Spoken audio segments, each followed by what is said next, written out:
Let us pray. O God, take my lips and speak through them. Take our minds and think through them. Take our hands and work through them. Take our hearts and set them on fire for you. Amen.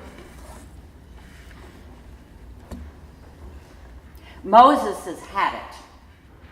All the people do is complain and whine. Maybe mom has had it. All these kids do is whine and complain, and the boss has had it. All these employees do is whine and complain at the investors and the board, and. We each can fill in the blank for us. They grouse and they kvetch, they grumble and fuss, they moan and they gripe. Oh! Have you ever been there with Moses, exhausted by all the complaints you get, labeling the whole lot of them whiners? Moses actually names the site of today's story Complainsville, so everyone can remember how ornery the people had gotten, unable to trust Moses who had saved them from slavery, unable to trust God who'd already parted the waters, who'd already fed them with manna. Those faithless people, yet again, failures, yet again.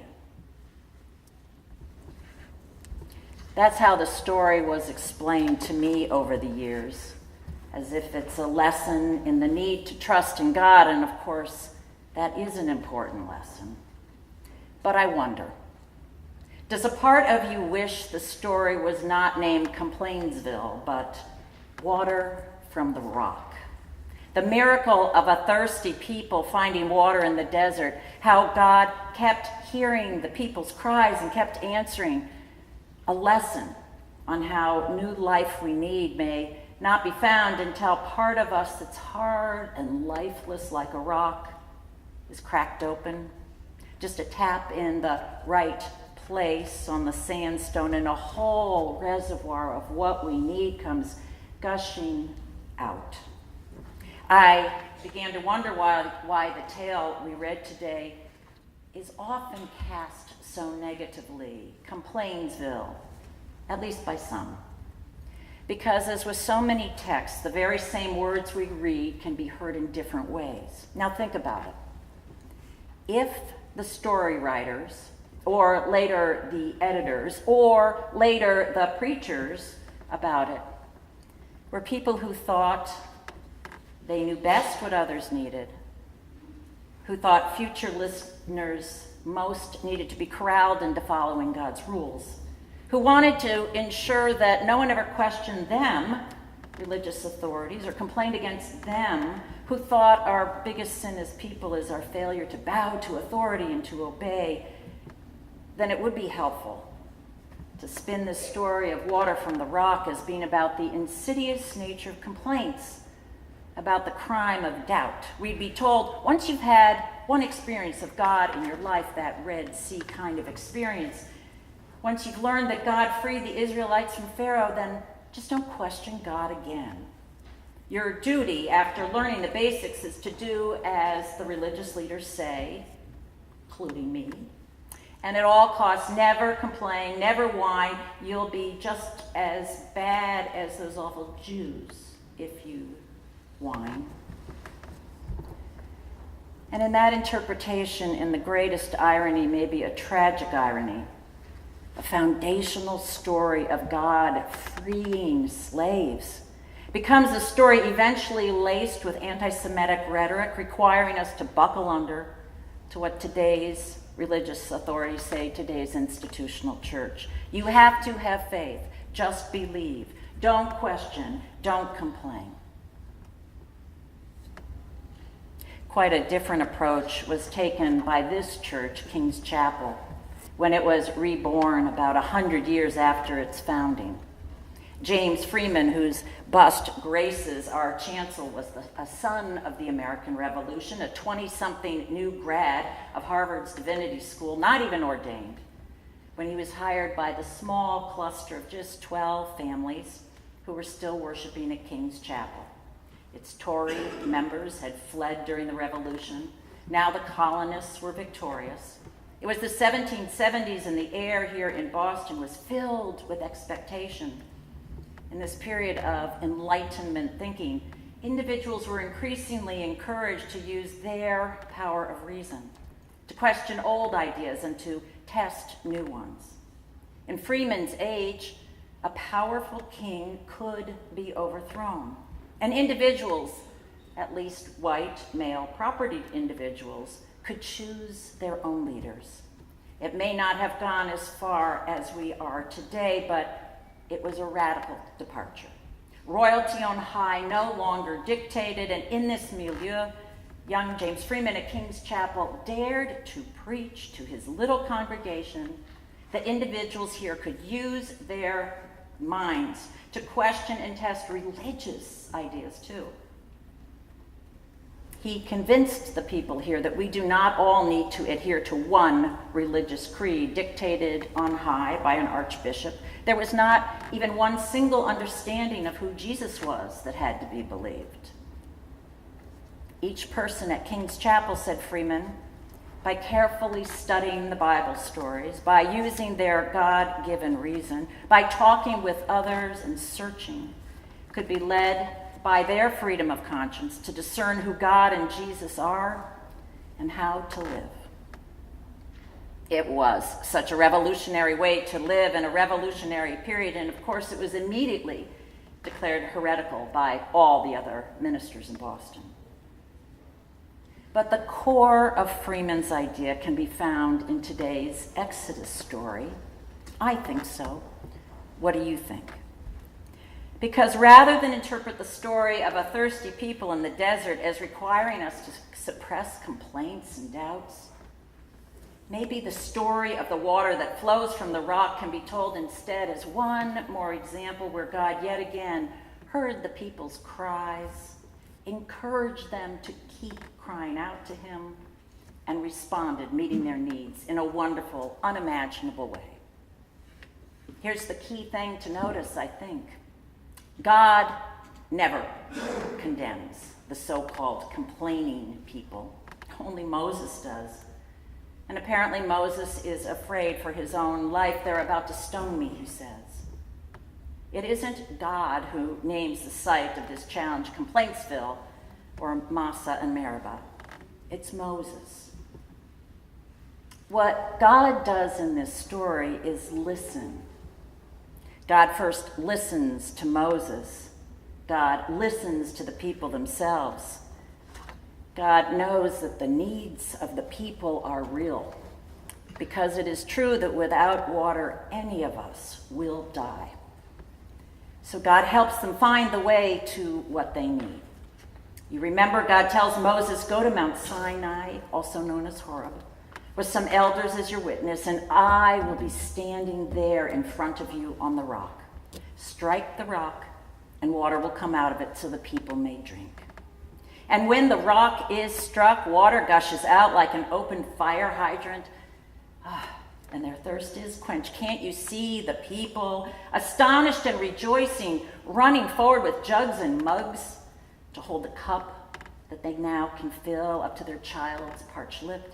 To offer the mug to the grandparent who'd been wilting under the sun, to pour a jug of water right over their neighbor who seemed dangerously near heat stroke. Think of the people in Puerto Rico today without electricity, without water, in the heat of the Caribbean. Think of the people in the Florida nursing homes recently who we know died from their heat without air conditioning. Would we ever say to them that they should not complain? That they should not cry out to God? That their calling for help is a faithless act or evidence of sinful doubt? Of course not.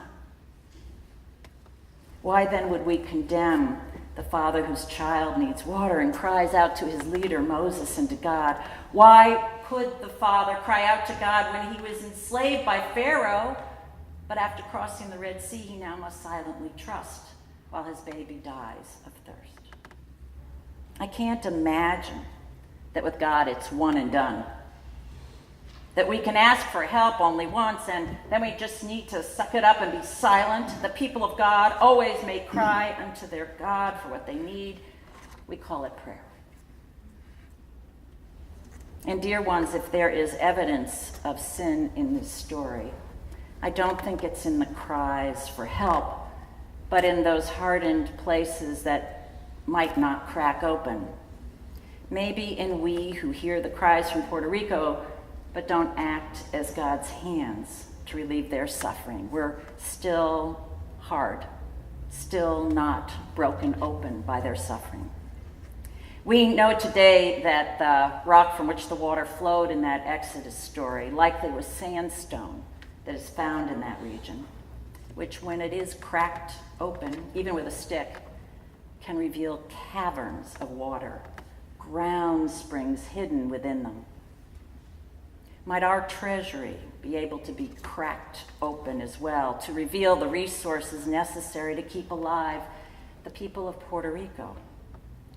If we're willing to consider reducing our national revenues by trillions of dollars in tax cuts, can't we find the funds to help our nearby neighbors?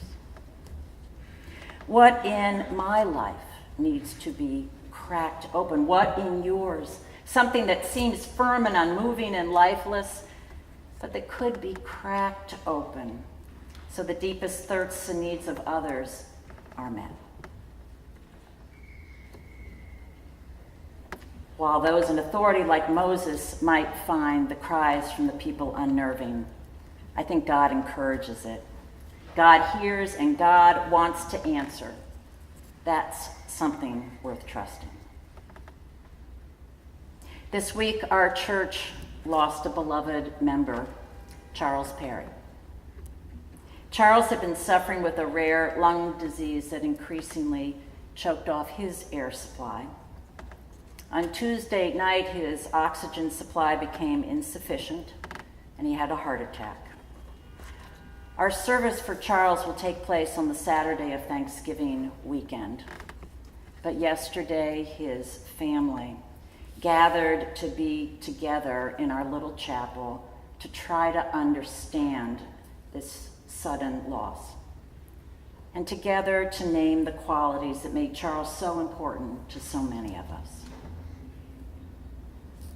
What people said over and over and over again was what a good listener he was, how compassionate he was and funny, how wisely he advised us and those in the work of international relations, which was his career, how devoted he was to his children, his wife, his extended family, his many friends sitting here in these pews and all over the world, how much he loved life enthusiastically, that he was glad to be alive.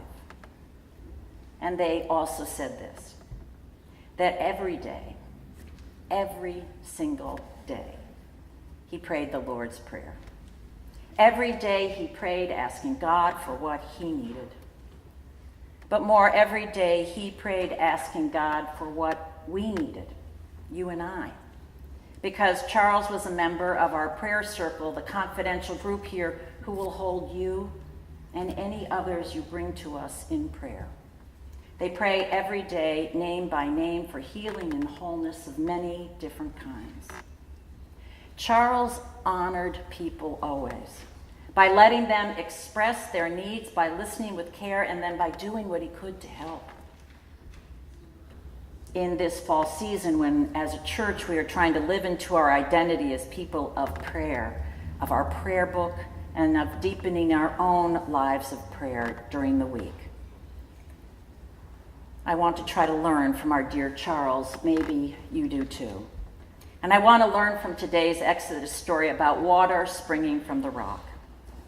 Consider if the call is to you to daily bring before God your needs, to even shout and demand when you need help, to demand help for others who are suffering, that be relieved. For you know that is the work of God's people. I don't know where you are today. You could be the one who is crying out your needs to God, like those desperate people without water in the wilderness. You may be the one overwhelmed by others' needs, unsure of what to do, as Moses felt. You may become the voice of others who have very legitimate needs that must be heard, but somehow aren't reaching the ears that need to hear them. Or you may be the resource available, but yet hidden even in your own eyes, that can be opened by a touch from God, so that you can pour forth life-giving hope and nourishment to this thirsty world. Here at King's Chapel, we each try to discern as best we can these answers. Name your needs. God hears your cries and goes before you, standing on the rock where your deep thirst can be quenched. May it be so for you. Amen.